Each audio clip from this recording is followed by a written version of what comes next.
Sherry sempre quis ter uma menina de novo. Ela ia fazer alguém lhe dar uma criança, outra filha, e então ela ia tentar tirá-la dela. Ela disse para Zachary que, se fosse uma menina, queria que ele abrisse mão dos direitos sobre ela. E ele fez isso. Ele disse que tudo bem.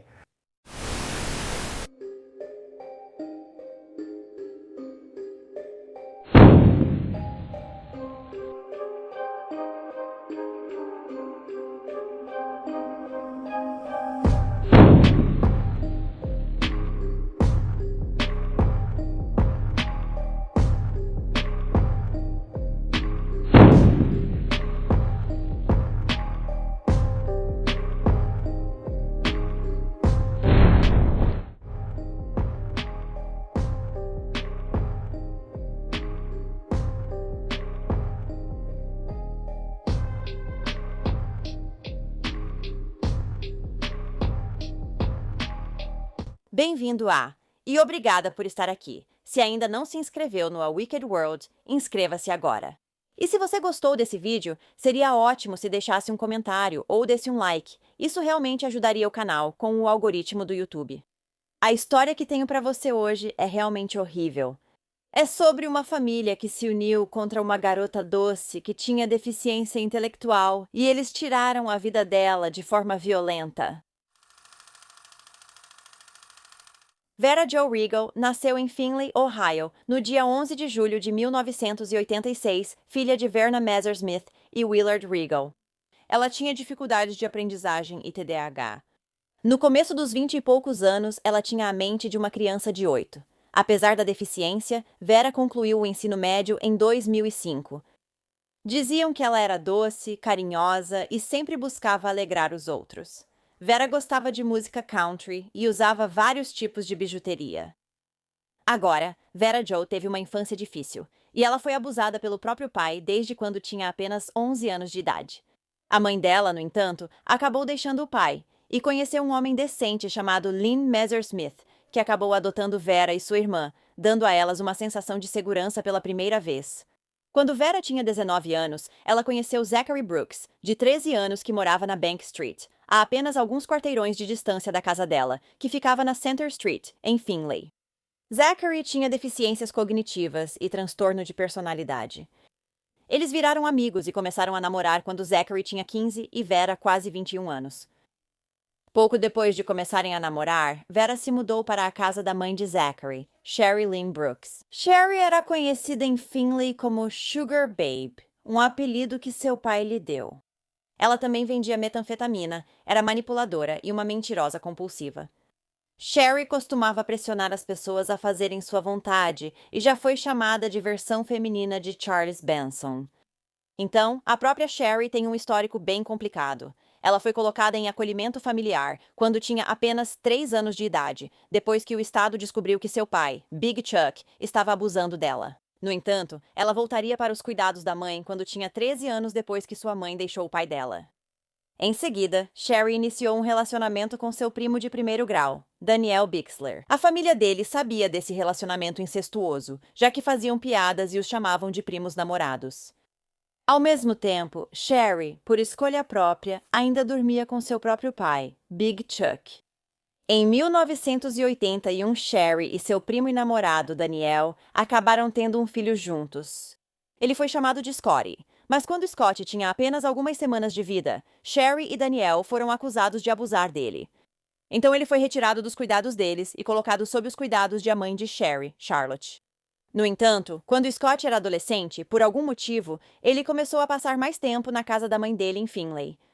No ano seguinte ao nascimento de Scott, em 1983, Sherry se casou com um homem chamado Mike Maloney, e eles acabaram tendo um filho juntos chamado Joshua no ano seguinte. Joshua também acabou sendo levado embora. Isso aconteceu depois que o pai dele ficou frustrado com o bebê de 4 meses que estava com cólica. E então, ele o esbofeteou e o jogou no sofá. Depois disso, Sherry teve mais um menino chamado Michael Jr. em 1984. E ela também perdeu a guarda dele em poucas semanas, depois que foram feitas denúncias de mais abuso sexual para os serviços de proteção à criança. Depois disso, Sherry teve sua primeira filha, Maria, em 1986. Todos que a conheciam diziam que ela mudou completamente como mãe depois disso. Ela era atenciosa e carinhosa, mantinha Maria bem alimentada e até a vestia com roupas bonitas. Ela era obcecada por sua nova filhinha. Na véspera da Páscoa, Maria precisou ir ao pronto-socorro devido a sangramento vaginal. Por algum motivo, ela pôde voltar para casa com sua mãe Sherry depois de ir ao hospital. Felizmente, ela foi retirada dos cuidados de Sherry no dia seguinte, após Sherry faltar a uma consulta médica. A família dela disse que Sherry nunca mais foi a mesma depois de perder Maria. Mas ela ainda teria mais uma filha, outra menina que ela chamaria de Sherry, em 1987. Mas, novamente, em apenas 6 meses, surgiram mais denúncias de que a criança havia sofrido abuso sexual e ela foi retirada da casa de Sherry. Mais tarde, ela seria adotada. Depois, Sherry teria seu 6º filho, Kevin Jr., em 1991. Ele também era chamado de Punk. Sherry se divorciou de seu marido Mike no mesmo ano e se casou com o pai de Kevin Jr., Kevin Brooks Sr., mesmo tendo o mesmo sobrenome. Dessa vez, eles não eram parentes. Em junho de 1992, Sherry deu à luz seu filho Zachary. Depois, seu filho Garth nasceu no ano seguinte, em 1993, antes de ela ter seu 9º e último filho, Chucky, em 1994. Dizem que todos os filhos de Sherry, menos a bebê Sherry que foi levada após o nascimento, sofreram abuso sexual da mãe. Uma vez, um parente até disse que foi até a casa de Sherry e, ao entrar, flagrou ela segurando um de seus filhos ainda bebê e sugando suas partes íntimas. O marido de Sherry, Kevin Brooks Sr., era visto como totalmente submisso a ela. Ele fazia todas as vontades dela e nunca a contrariava. E nesse momento, enquanto era casada com Kevin Brooks Sr., ela ainda mantinha uma relação sexual com o próprio pai. Sherry acabou ficando com a guarda dos 4 filhos que teve com Kevin Brooks Sr., mesmo desejando muito uma menina e estando disposta a tudo para isso. Agora, à medida que os filhos de Sherry começaram a crescer, alguns deles decidiram voltar para a casa da mãe que os havia abusado. E todos eles cresceram e se tornaram criminosos e membros de gangues. Além disso, a maioria das pessoas que morava na casa dos Brooks recebia auxílio por invalidez. Isso, junto com o auxílio social e o dinheiro de atividades criminosas, como a venda de drogas, era como a família se sustentava. Agora, como suas próprias filhas ainda bebês haviam sido tiradas pelo Estado, Sherry decidiu que iria começar a encontrar garotas para terem bebês para ela, o que significava que ela iria incentivar as namoradas adolescentes de seu filho a engravidarem. Sherry começou pressionando seu filho Garth para engravidar sua namorada de 15 anos, Dina. E assim que Dina engravidou, Sherry a recebeu em sua casa. Mas em poucos meses, Dina percebeu que tinha cometido um grande erro. Sherry era controladora e não tratava Dina nada bem. Então, Dina decidiu sair de casa, mas pouco antes disso, ela descobriu que tinha perdido o bebê. Sherry, é claro, não ficou nada feliz com isso e agora precisava de um novo plano. Dessa vez, ela focou no seu filho de 13 anos, Zachary, que estava namorando Vera, de 19 anos. Na verdade, Sherry conhecia Vera desde que ela era apenas um bebê. A mãe de Vera, Verna, e o pai dela, Willard, moravam no mesmo conjunto de apartamentos que Sherry e Mike. Vera nasceu quando Maria tinha cerca de 6 meses. Na verdade, logo depois que Maria foi tirada de sua guarda, Sherry voltou quase toda a sua atenção para a pequena Vera. Ela ficava pedindo para a mãe de Vera se podia cuidar dela e segurá-la o tempo todo, até que Verna finalmente teve que lembrá-la de que a bebê era dela e não de Sherry. Ainda assim, as famílias mantiveram contato, e como já mencionei, quando Vera tinha 19 anos, morava a poucos quarteirões da casa dos Brooks. Agora, Sherry passou a incentivar Zachary a convidar Vera para frequentar a casa deles. E quanto mais tempo Vera passava na casa dos Brooks, mais Sherry tentava convencê-la de que a amava e que a própria mãe dela não a amava. Sherry chegou a espalhar um boato dizendo que a mãe de Vera havia morrido. Vera queria garantir que a família Brooks, com quem morava, estivesse feliz com sua presença e gostasse dela. A família Brooks, no entanto, aproveitava-se da disposição de Vera em agradar. Pouco depois de se mudar, Vera se viu fazendo a maior parte do trabalho doméstico e também cuidando de Sherry. Sherry era diabética, então ela sentia muita dor e tinha problemas nos pés. Ela estava acima do peso e também era dependente de cadeira de rodas, e Vera tinha a tarefa de desenfaixar os pés dela, massageá-los e depois enfaixá-los novamente. E se Vera cometesse um erro ou aplicasse muita pressão, ela levava uma pancada com um bastão de madeira comprido, que parecia um coçador de costas. Após cerca de 1 ano morando com a família Brooks, Vera foi totalmente isolada do mundo exterior. O celular dela foi tirado e ela não podia visitar a família.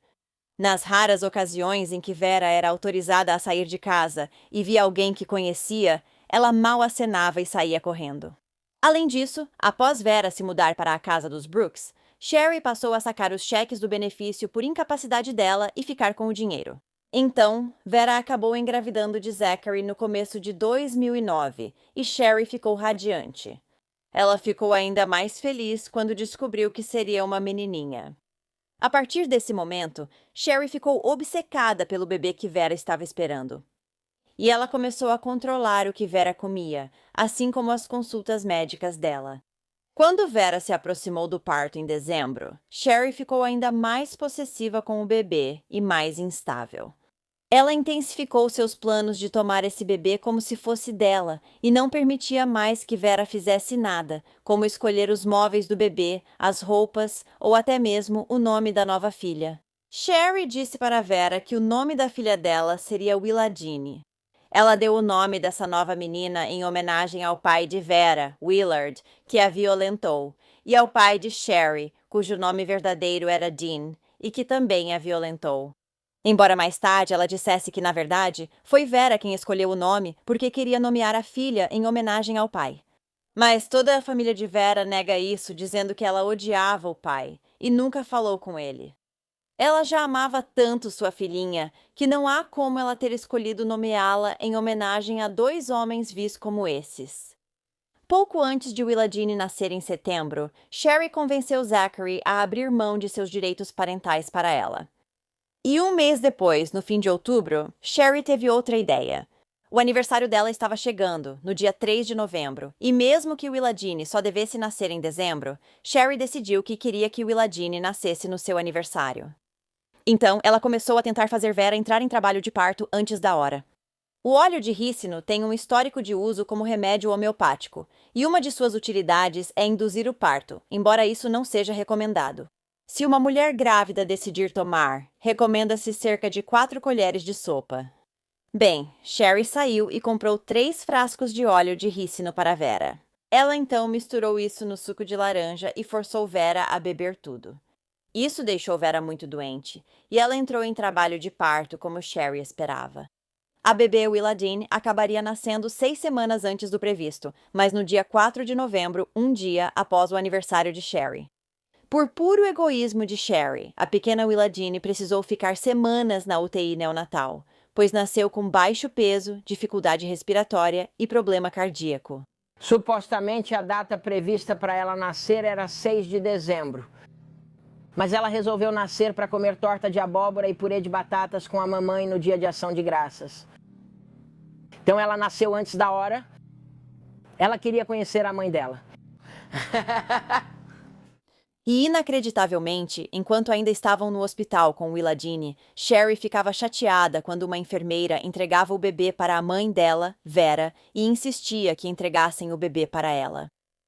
Após o retorno de Willadine do hospital, Vera fez o possível para ser uma boa mãe. Ela realmente amava sua filhinha, mas Sherry não gostava disso porque, na cabeça dela, Willadine era sua bebê. Por isso, Sherry era quem mais cuidava de Willadine e só de vez em quando deixava sua própria mãe, Vera, segurá-la.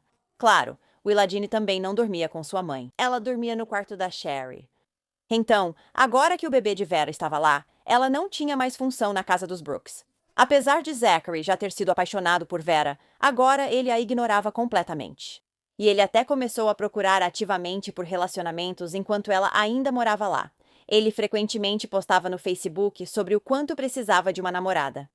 Então, agora Vera não tinha mais serventia para ninguém na casa.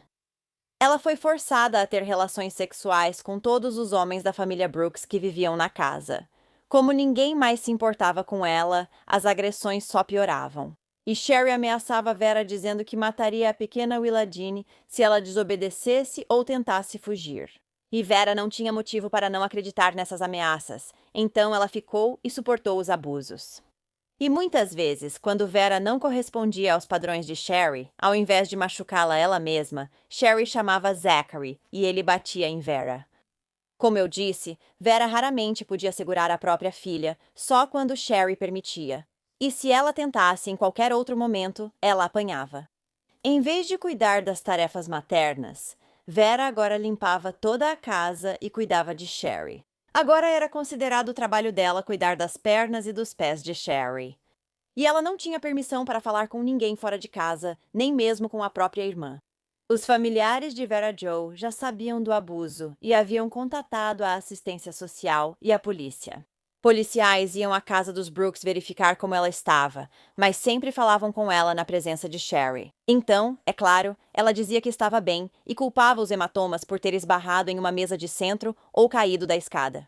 Em dado momento, Ashley, irmã de Vera, acionou a polícia e denunciou que Vera era mantida refém na casa dos Brooks. Porém, nenhum boletim foi registrado. As autoridades não foram até a casa naquela ocasião. No entanto, elas já tinham ido até lá várias outras vezes. O que significa que eles e a assistência social sabiam das condições imundas em que a pequena Willadine vivia. Eles também sabiam que não havia água encanada na casa e que precisavam usar baldes como vasos sanitários. Também havia porcos de verdade vivendo dentro da casa, dentro do armário do quarto de Sherry. Sem contar o fato de que a assistência social já haviam tirado vários dos próprios filhos de Sherry. E agora, a pequena Willadine estava dormindo no mesmo quarto que ela. Durante uma das frequentes idas ao hospital de Vera, desta vez com o nariz quebrado por Zachary, ela foi obrigada a dizer que seu namorado negro tinha feito isso com ela. Ela disse que ele morava na cidade vizinha, mas, é claro, todos sabiam que ela não tinha namorado e nunca tinha permissão para sair de casa. Eu nem lembro o nome dele, mas é Demetrius Jones, acho que era isso. Ela inventou aquele tal de Desmond Thompson de Lima. Ele machucou o nariz dela, mas ela não foi ao hospital por causa de um inchaço ali. Disseram que podia ter concussão e sangramento. Eles inventaram essa história dizendo que Vera tinha um namorado, um homem negro que era de fora de Limer, de algum lugar. Ele veio, brigou e quebrou o nariz dela com um soco. Mas não é verdade, foi o filho dela, Zachary. Ele desceu as escadas, foi direto até a mãe dele e perguntou o que tinha acontecido. E Sherry simplesmente inventou uma desculpa, dizendo que Vera foi quem empurrou a própria filha contra a mesa de centro. E Zachary apenas ouviu o que ela disse, foi até Vera, levantou o punho e deu um soco no rosto dela. Com o tempo, a forma como Vera era tratada naquela casa piorou cada vez mais. Uma vez, Sherry até disse para ela que seus olhos roxos pareciam fofos, como os de um guaxinim. O filho de Sherry, Kevin Brooks Jr., também conhecido como Punk, era considerado o líder da gangue Crips na cidade. Por isso, ele era muito temido. Isso foi até o jovem de 19 anos ser morto em 5 de agosto de 2010. Ele e Heather, sua namorada, caminhavam para conseguir heroína quando, de repente, um carro os atropelou. E mesmo que os investigadores tenham concluído que foi apenas um acidente, Sherry estava determinada a se vingar. Como Sherry já não gostava da namorada de Punk, Heather, ela achou muito fácil colocar a culpa nela. E ela decidiu dizer que, na verdade, foi Heather quem empurrou Punk na frente do carro. O motivo pelo qual ela não gostava da Heather era porque a Heather namorava o Punk há anos, mas quando eles tiveram um bebê juntos, foi um menino. Então, Sherry se convenceu de que Heather tinha empurrado o filho dela na frente do veículo e o matou de propósito. Em certo momento, Sherry chegou a pensar que Heather pagou o motorista para matar Punk.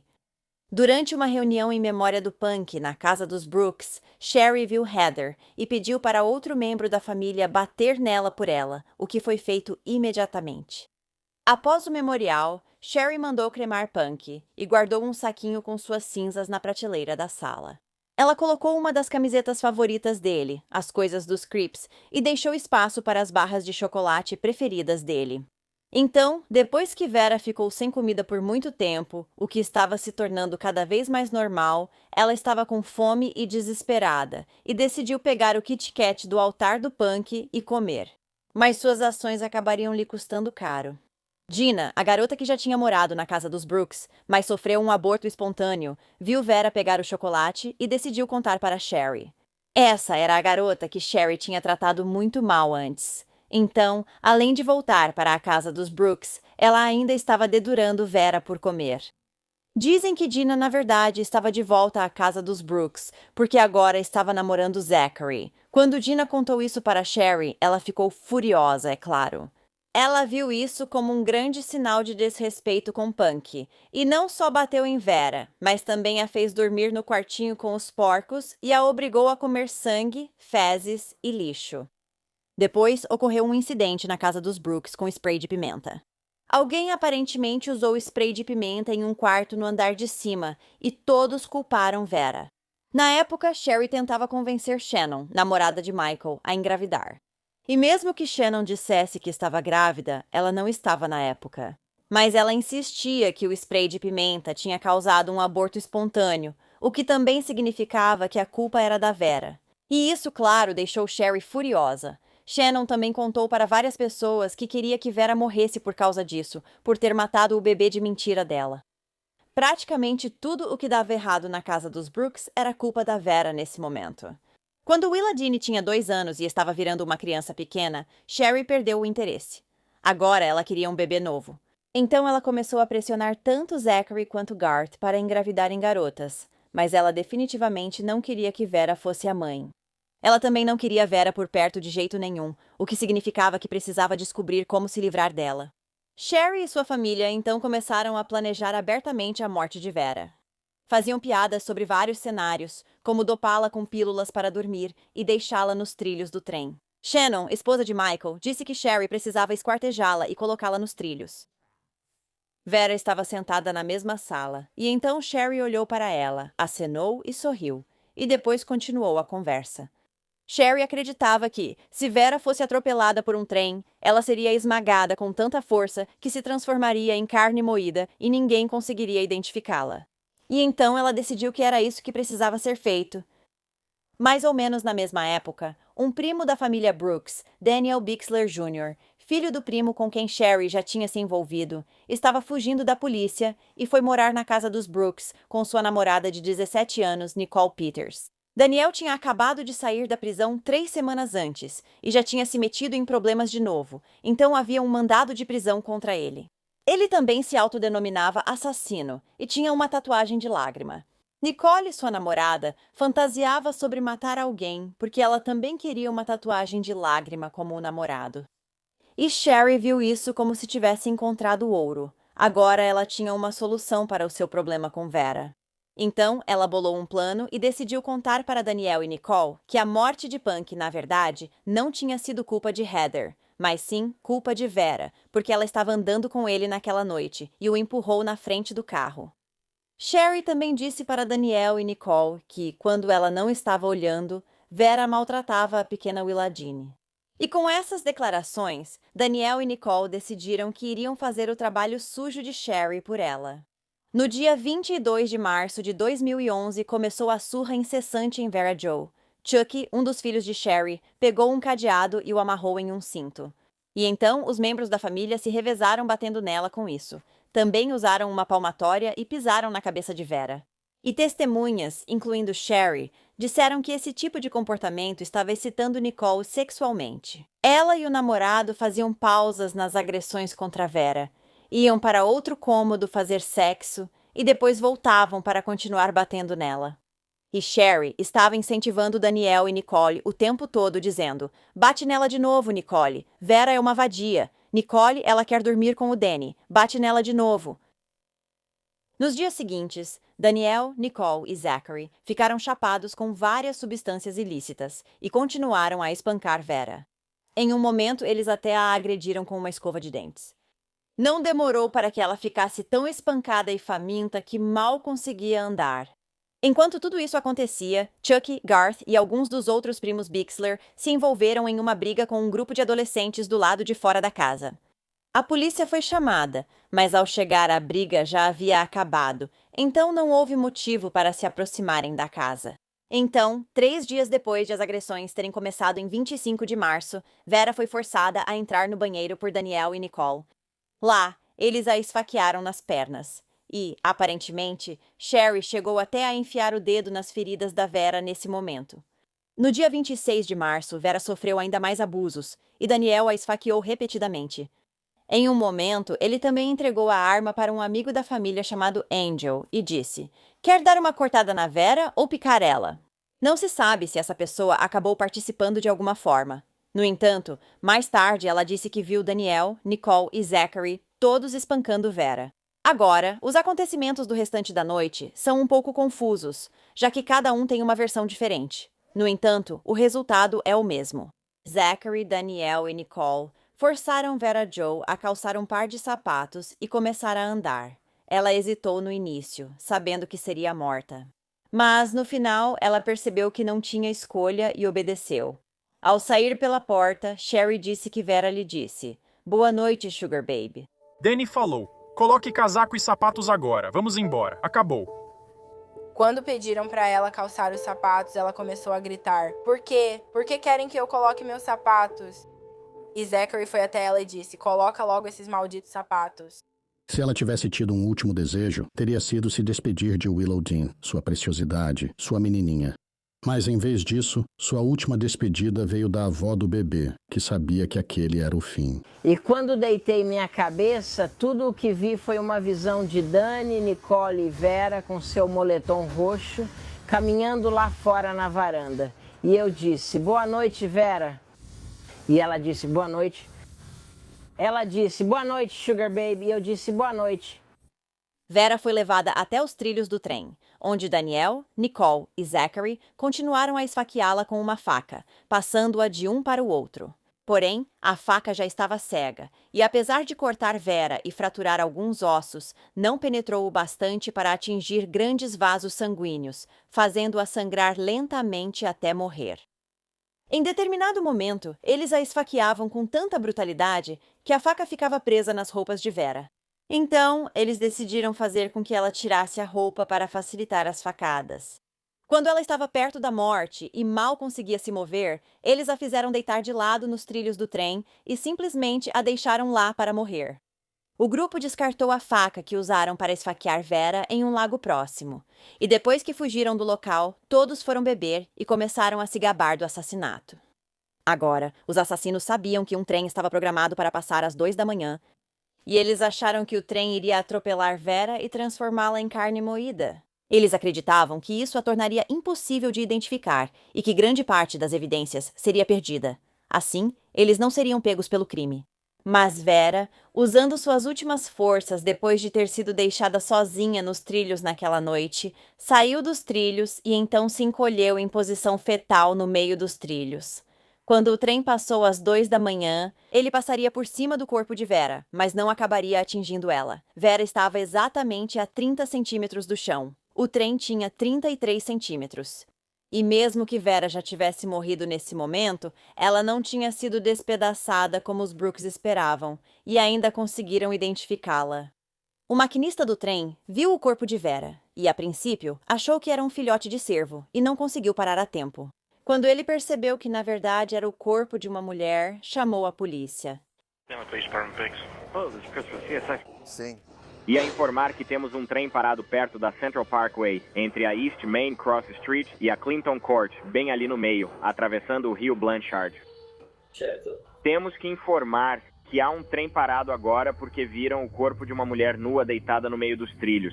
Ela aparenta estar sem vida. Tentaram cortar a cabeça dela, mas não conseguiram cortar esse osso aqui. Tipo coisas de Helter Skelter.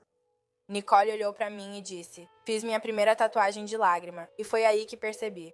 Ela diz: "Eu fui bem?" Fala que eu fui bem. E seu filho está no Facebook dizendo que você armou um álibi antes do assassinato. A polícia foi à casa dos Brooks para interrogar a família, retirando cada um separadamente para falar individualmente. Exceto Sherry, que pôde estar presente durante tudo isso. Então, claramente, muitas pessoas têm medo dessa mulher. E quando ela foi interrogada, disse à polícia que o namorado negro da Vera, de outra cidade, devia ter sido quem a matou. Além disso, quando a polícia entrou na casa dos Brooks, eles encontraram a camisa ensanguentada da Nicole, o cinto com o cadeado e até um pedaço do cabelo da Vera.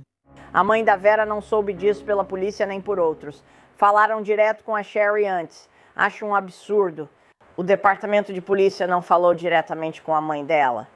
Você teve que identificar o corpo nesse momento? Não. Porque Sherry já tinha identificado. Porque Sherry disse à polícia que os pais da Vera morreram. Eu deveria estar morta. Eu já morri 3 vezes em 3 estados diferentes. Sherry. Daniel e Nicole confessaram o assassinato de Vera, mas alegaram à polícia que Sherry deu drogas para Vera e os convenceu a matá-la. Ela até incluiu instruções de como fazer isso.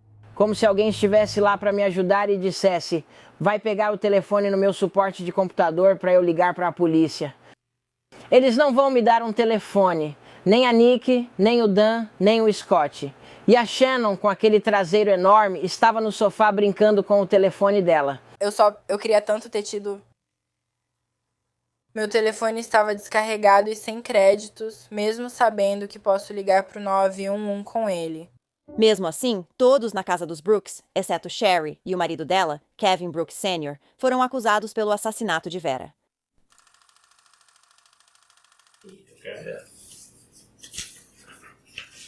Kennedy, você quer falar com a gente, né? Kennedy, queremos conversar. Pode voltar e contar o que aconteceu naquele dia? Tudo que eu lembro é que Danny e Nicole estavam batendo na mãe do meu filho. E eles estavam fazendo ela comer um monte de coisas, fazendo ela beber um monte de coisas também. Aí Shannon disse para Danny que ela estava grávida, mas não estava. E Shannon mandou Danny fazer o que ela fez. Então Shannon mandou Danny matar. Isso é algo que você ouviu? Sim, tudo bem. Você se lembra exatamente do que foi dito? Shannon disse para Nicole matar a mãe do meu bebê. Por quê? Ela disse que... Shannon disse que estava grávida e... Vera. Borrifou. Hortelã-pimenta ou o que for. Nós nunca tivemos balas de hortelã ou nada parecido em casa. Shannon afirmou que Vera matou seu bebê no pomar de cidra. Quando ela não estava grávida. E ela disse que Shannon mandou Danny e Nicole matarem o bebê. Então, onde essa conversa aconteceu? Na minha casa. Ok. Em qual cômodo? No quarto da Shannon. No quarto da Shannon. Mas alguém ouviu isso? Não. E o que aconteceu depois que ela disse isso? Eles esperaram até o final. À noite, então, levaram ela e fizeram aquilo. Você ouviu ele falar com ela sobre ir embora ou algo assim? Não, eu, quando descobri tudo isso, só quis sair para beber. E quem foi com quem você saiu para beber? Minha prima Tessa Bixler, tudo bem? Alguém mais estava com vocês? Só eu, Garth e o cara Ellen Cap. Okay. E o Daniel e a Nicole estavam com vocês? Sim, estavam. Eles vieram... Umas 2 horas depois, porém. Vou refrescar sua memória, tá? Falamos sobre ser verdadeiro e honesto, certo? Isso não bate com outros depoimentos. Daniel e Nicole acabaram fazendo acordos judiciais, e Daniel foi condenado a 40 anos à prisão perpétua, enquanto Nicole foi condenada a apenas 23 anos por conspiração. Agora, Zachary foi acusado apenas de obstrução da justiça e recebeu só 4 anos, mesmo tendo participado ativamente do assassinato de Vera. Michael, filho de Sherry, foi condenado a 30 dias de prisão e 5 anos de liberdade condicional por obstrução da justiça. Sua namorada, Shannon, também foi acusada do mesmo crime. No entanto, ela fez um acordo em troca de sua cooperação com a polícia e recebeu liberdade condicional. Shannon até admitiu que na noite do assassinato de Vera, Vera procurou por sua ajuda, e ela sabia que Vera seria morta, mas não fez nada. Shannon também testemunhou muitos outros episódios em que Vera era maltratada por Sherry e pelos meninos. Ela também participou de muitas conversas que eles tiveram sobre como iriam matar Vera, mas ela só teve liberdade condicional. Garth foi acusado de obstrução da justiça e só recebeu uma multa. Chuck também foi acusado de obstrução da justiça. A juíza o condenou a um programa de reabilitação em instituição para menores fora do estado, condicionando que, se não concluísse o programa, ficaria detido até completar 21 anos. Mesmo assim, ele concluiu o programa e foi liberado antes de fazer 18 anos. Scott também foi acusado de obstrução da justiça e recebeu pena em liberdade assistida. Dizem que Scott nunca foi cruel com Vera, mas ele presenciou os abusos e, como muitos outros, não fez nada para ajudá-la. Scott parecia ser uma das pessoas que Vera considerava seguras e com quem tinha mais proximidade. Mas ninguém foi acusado em relação a todos os abusos que Vera sofreu antes de sua morte. Só de olhar para o corpo dela, era evidente que ela tinha sido espancada. No dia seguinte ao assassinato de Vera, a polícia vasculhou a margem do rio onde encontraram suas roupas. E dentro do seu moletom roxo favorito, eles encontraram um bilhete que dizia: "Eu te amo, Willa Jean. Você é uma menininha muito boa para nós. Estou feliz por ser sua mãe e por ter tido você em 4 de novembro, às 4h16 da manhã. 6 libras, 2 onças, 48 centímetros de comprimento. Mamãe te ama." E após o assassinato de Vera, Sherry, que continuou em liberdade, tentou dizer que tinha a guarda de Willa Jean, mas isso não foi adiante na assistência social. Então, sob a orientação de Sherry, Zachary entrou com um pedido de guarda. Mas durante uma visita com ele para determinar a guarda, Willa Jean gritou descontroladamente e se recusou a ir até ele. Depois disso, Zachary se recusou a ir a mais visitas com sua filha e não fez as aulas para pais exigidas. Portanto, o estado de Ohio revogou os direitos parentais de Zachary e Willa Jean foi adotada por um casal cerca de 1 ano depois. Após resolverem o caso, os detetives retiraram o bilhete de Vera do depósito de provas e entregaram à família adotiva de Willa Jean. Eles esperam que a família entregue o bilhete para ela quando ela tiver idade suficiente e for o momento certo. Após o assassinato de Vera, os membros da família Brooks que não estavam presos continuaram na casa dos Brooks. Isso foi até alguns anos atrás, quando eles se mudaram e agora outra família mora lá. Shannon e Michael acabaram mudando seus nomes para Shannon e Nick Nagel. Sherry, Scott e Kevin Sr. foram presos por tráfico de drogas em 2015 e Sherry passou 40 meses em uma prisão federal por essa acusação. Então, em 2021, Sherry Brooks faleceu de câncer. Em setembro de 2009, Porque eu contei para a querida amiga dela. eu ia comprar um presente de aniversário para o meu neto bem ali. E eu a vi então, e ela estava toda sorridente, dizendo: "Mãe, mãe, mãe, mamãe." E ela pegou na minha mão e ficou toda carinhosa comigo. E ela simplesmente... E o bebê pulou dos braços dela para os meus, e eu disse: "Eu te amo, minha menininha." E...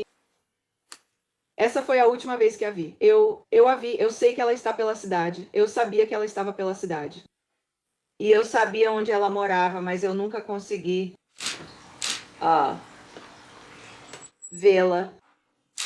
E então, no dia 19 de outubro, eu estava no hospital porque tive um derrame jogando em Valley e ela me ligava todos os dias, cerca de 6 vezes por dia, querendo saber como eu estava. E ela disse: "Mãe, eu sei que vou chorar." Aperta. "Mãe, eu não posso te perder. Não morre, por favor." Aperta. Ela disse: "Te amo, mãe." Respondi: "Também te amo, querida."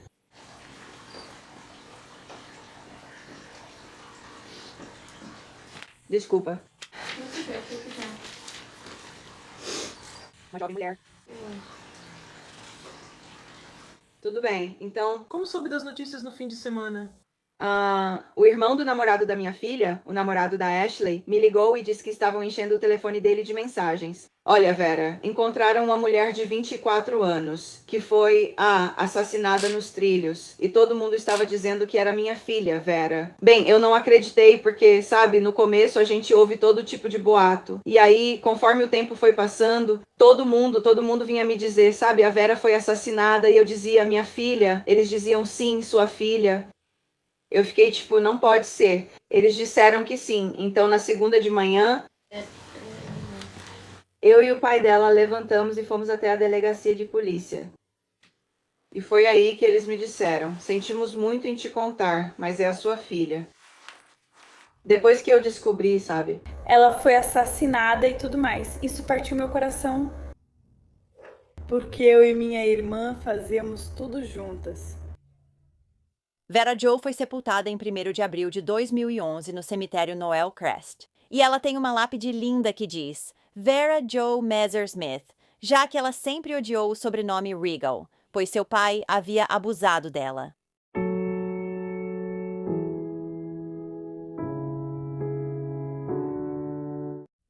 É revoltante que a família Brooks tenha recebido pouca ou nenhuma punição pelo tratamento horrível e pelo assassinato de Vera, que era uma garota doce e inocente, e não queria nada além de fazer os outros felizes e ser uma boa mãe. Deve ser, em parte ou totalmente, por medo de Sherry e da família Brooks, devido às suas ligações com gangues. O que você acha? Por que as sentenças deles foram tão leves para crimes tão terríveis?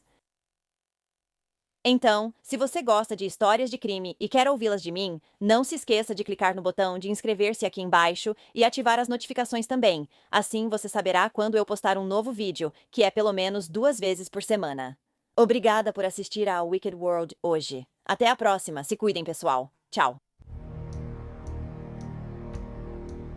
Obrigada a todos os apoiadores de A Wicked World. Agora tem ainda mais de A Wicked World no Patreon. Então confira em patreon.com/awickedworld ou use o aplicativo do Patreon. Você terá acesso a vídeos exclusivos todo mês e muito mais. Qualquer apoio realmente ajuda a garantir que as vítimas nunca sejam esquecidas e a destacar as falhas da sociedade associadas a cada caso.